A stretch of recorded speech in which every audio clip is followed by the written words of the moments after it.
maallaqa warqii shantama hin kennu jedhe kumni baddu haa baddu namichi mata jabe seenaa ajaa'ibaatii fi barnoota qabudha. Lubaabaan haadha manaa Abuu Yaasir maatii kanatti jireenyi qaala yoo bofti keessa jiraateen iddoo akkam jedhee shakka hayyee jedhee abbaa qabeenyaa barbaacha ta'e naannoo rifatan uummanni hundi gaddee lafa taa'e. Assalaamu alaikum warahmatullahi wabarakaatu. Jira jirtu nageenyi badhaadha ilmaan Oromoo idilee addunyaarra jirtan nageenyi kabajaa fi jaalalaa bakka jirtanitti isin haa dhaqqabu. Arrallee viidiyoo barnoota qabu tokkoon isin dhufeetee hin jira.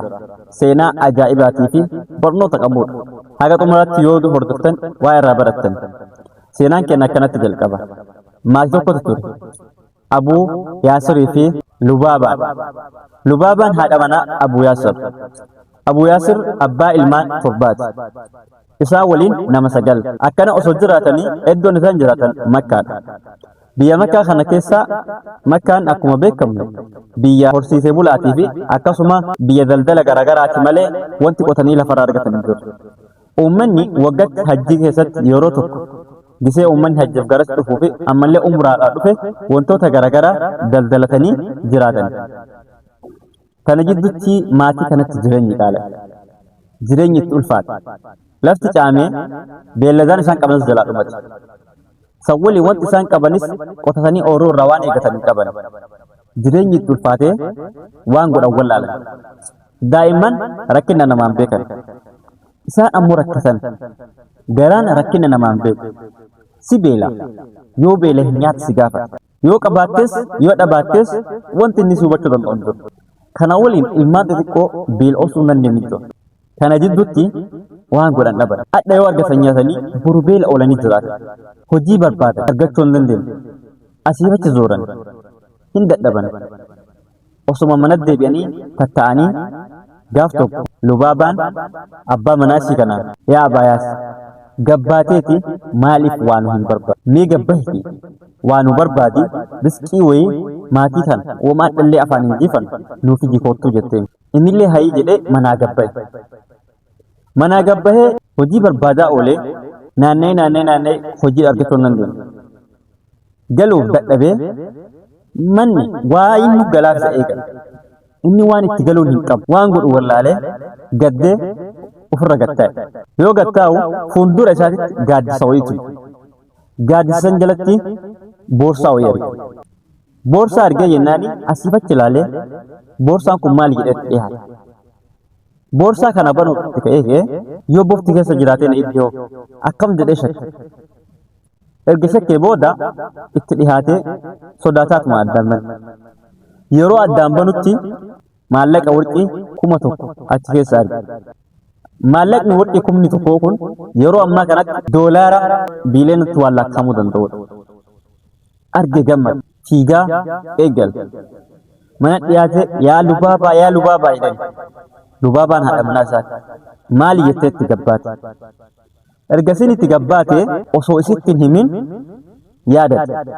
Maal yaadate? Jecha Rasuulaa yaadate sallallahu alaihi wasallam. Waan tokko qabeenya tokko badee yoo lafa argitan waggaa tokkoof abbaa itti barbaadaa waan jedhu yaadate. Eega yaadatee booda maali jennaani wamaa miti jedhee naga gaafatee oseen. Erga inni oseen maal taatee jettee gaafateen. Innillee haadha manaa isaa sobuun fedhu wal amananii wal dhugaas walitti himan. Innis nama dhugaa dubbatu waan ta'eef yaa Lubaabaa warqii haga nagoo lafa argetin. Qabeenya kana ammoo abbaa isaa hin beeku. Abbaa itti gaafachuun ammoo dirqama shari'aati. Maal goonaa jedhan. Isiin daa'ima manaa beelaa akka qabdu. Isaan beelaa kan jiran. Wanti nyaataa mana isaanii keessa hin jiru. Maal jettu? Abbaa qabeenyaatti barbaadda hayyee hagasif ammoo 11 illee ta'u irraa nu baasi nu biti. Yoo ammoo abbaan itti argame hin kaffalaafi jetteen. Waan ittiin nyaatan ijoollee kanaa biti hin kaffalaafi jetteen. Lakkii hin ta'u jedhan. Inni nama akka Rabbi sodaatuu fi ammallee haqa namaa eegatudha. San booda akkana jedhanii wal dhagaa. Innillee beelletti tura. Rakkoo harkaa isa qaba. Ilmaan akkas itti jirti itti ulfaata. Haa ta'uti ammoo haqa namaa kan tuquu waan hin barbaanne an deemee abbaa maallaqa kanaa barbaada. Abbaa maallaqa kanaa yoo argetti jedhe ammoo 11 isaa nuuf haa kennu jedhan.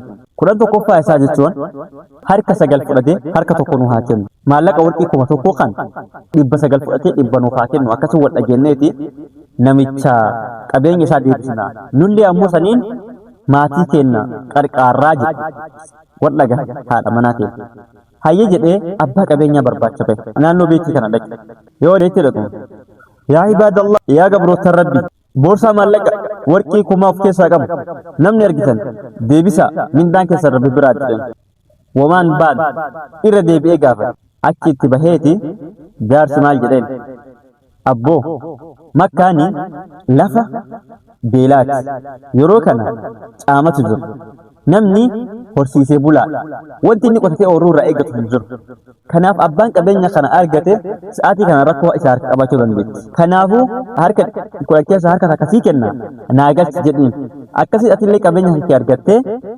gammaduu dandeetta jedheen lakki yoo didi haa fudhatu yoo galche ammoo mindaa isaa rabbi bira jedheen waan kennu hin qabne hayyee biraa deema achi amma guyyaa lammaffaa alleechi deema guyyaa lammaffaa alleechi deebinaani namichi yaa gabroota rabbii boorsaa waan laqa warqii kuma of keessaa qabu namni argitan galchaa mindaan keessa rabbi biraa jedheen homaa bahuu jedhan ammallee dhaqee abaayaas maali inni kun ilmaan manaa rakkoo isaa qabu maallaqa kana abbaa isaatti kennuun ammoo haqa shariyaati ammoo akkanatti fuudhee itti kennuudhaaf wanta biraa hojii hin qabu waan abdatu hin qabu ilmaan harkaa dhumachuu jiru itti deebi'ee abboo asitti mee ture maallaqa kana silaa fagoo argatte oduu harka tokko kennitee maal rakkoo qabu harki sagalsee argamaa lakki yoo galchi mindaa isaa rabbi bira yookaan haafuu jedhu hayyee akkana godhe harka kudhan dhiisii harka shan kenniin qabeenya hanqee kana keessa harki 95 si hafa waan ta'eef akkasitti na galchaa jedhin jedheen lakki yoo galchan mindaan rabbi bira waan kennu hin qabnu jedheen maallaqa kana keessa parsentii shayyoo inni kennitiin jedhe warqii kumaa kana keessa hagam argachuu deema jechuudha 50 tan dhoggate maallaqa warqii 50 hin kennu jedhe kumni baddu haa baddu namichi mata jabeesse biraa deemanii gaddaa gara manaa galanii ganama lammaffaatti deebi'e itti deebinaani namichi yaa gabroota rabbii namni maallaqa warqii adii kuma argitan galchaa tiyyaa jazaan keessa rabbi bira jedheen ajaa'iba guyyaa sadaffaati lakki harka tokkollee hin kennu jedheen harka tokkollee hin kennu jazaan rabbi bira jedheen gaddan garaa murateetti hayya kootu nafaan fuudheeti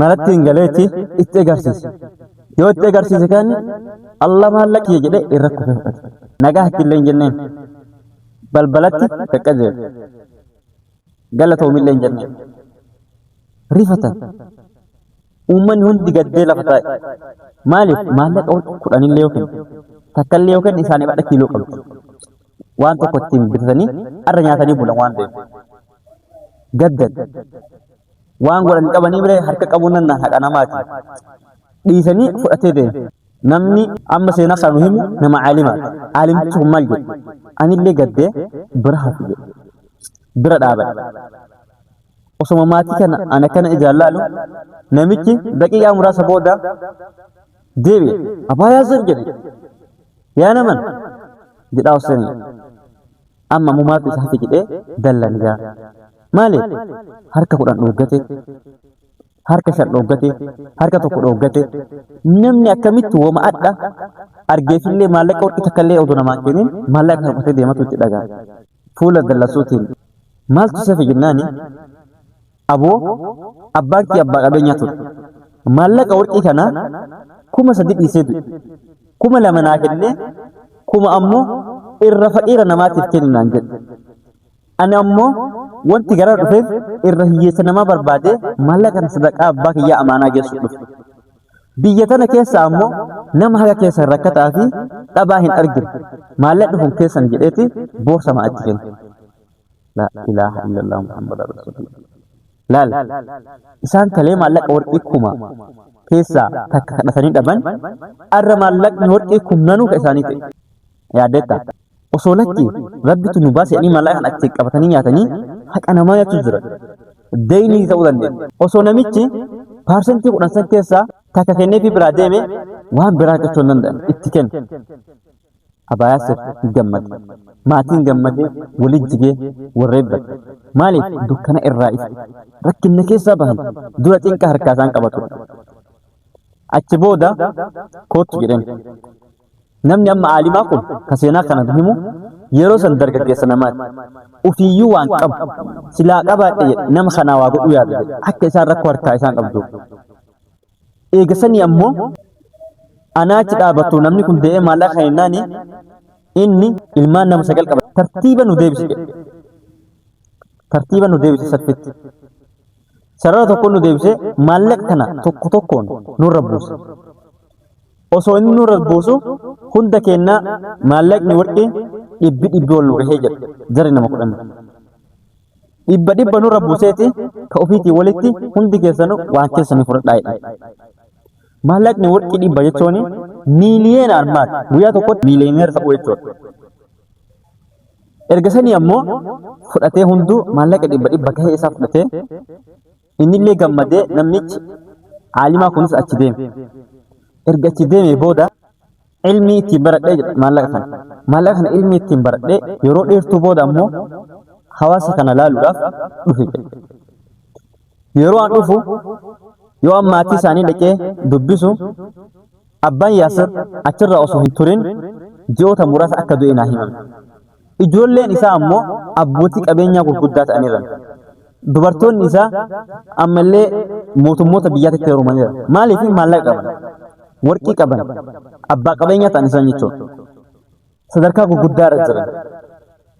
Ani maatii kana dubbisuun dhiifnee jedhe. Maatii isaanii haga abbaa sadiisitti haga abaabayyuu isaatti jechuudha. Deemaa dubbiseera. Ilmaan isaatiin abbaan keessan nama amaanaa'e nama haqni namaa isa biratti hin banne jedhaa itti himaa turee jedhe. Akaakayyoota isaanii akaakayyuun keessan nama haqni isaa isa biratti hin banne haqa namaa jabeessaanii jedhaa seenaa abbaa isaanii seenaa akaakayyuu isaanii seenaa abaabayyuu isaanii itti himaa turee jedhe. Obboleewwan maaliif isin fidi? Yeroo kana keessatti namni rakkannaan waan qabatu hin beeku. Namni rakkannaan waan fuudhu hin beeku. Namni rakkannaan waan nyaatu hin beeku. Kun halaalaan isa ilaallatu. Kun haraamaan isa ilaallatu. Kun haqii namaatti inuu hin yaadatu. Maal godhaa? Walumatti laaqa jechuudha. Adda jiraachuu bicha yaada jechuudha.